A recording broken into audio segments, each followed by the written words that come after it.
Hello po. Hindi ko naman po sila kuya namukaan or kilala po personally. Feeling ko po kuya mga family member po kaya siguro sila kuya ng mga nominated this week kuya. Hello po! We present to you Nene! Ang naging base po nila for Tunay is lumpia wrapper lang po and then fry lang po nila ito sa pan. Tapos yung tuna naman po is drain muna po nila yung oil. Tapos hinaluan po nila ng Japanese mayo with salt and pepper. Tapos yun po yung ginawang palaman sa lumpia wrapper. Nakita ko sila, parang nawala po yung kaba ko kuya kasi they look really chill. So ito po yung tunay. Thank you. Thank you po.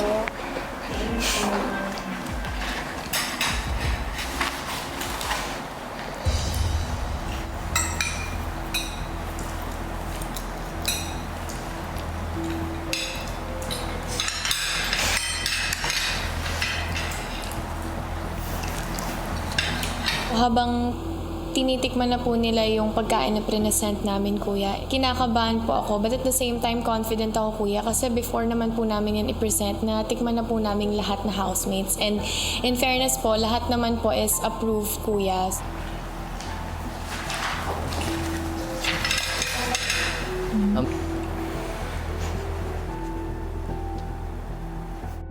Matapos tikman ang kanilang unang appetizer, nagbigay na ng komento ang tasters. Okay, so sa ratings naman po, medyo okay na din po siya. Medyo dagdagan lang po ng konting design ba, parang ganun po.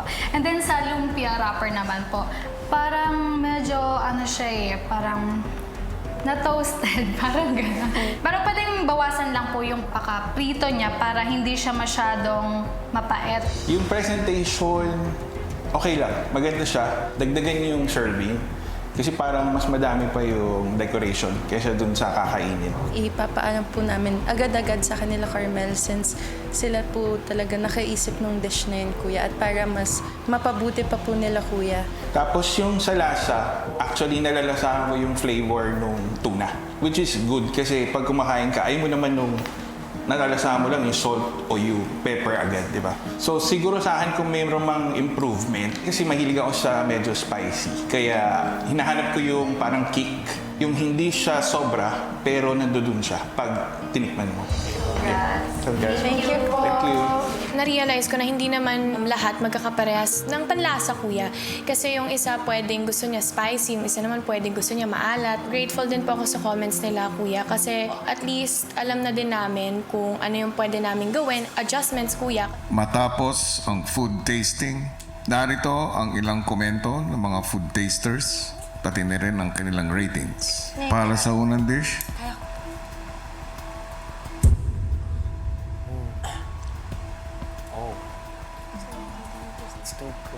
I think honest feedback po talaga yung binigay nila sa amin. I know na ginawa po nila yun para mag-improve po kami sa pagluluto namin. Salty, hindi naman matigas. Ooh, this is good to the flavors there. Yes, sir. Taray, parang review sa ano. Ako yung gumawa ng tuna. Okay. Kinabahan po kasi ako kuya sa pagtimpla po nun kuyang tuna kuya. So nung time na nakita ko po kuya sa plasma kung ano man po yung feedback nila kuya, talagang ang gaan sa pakiramdam po and ang sarap po sa pakiramdam kuya.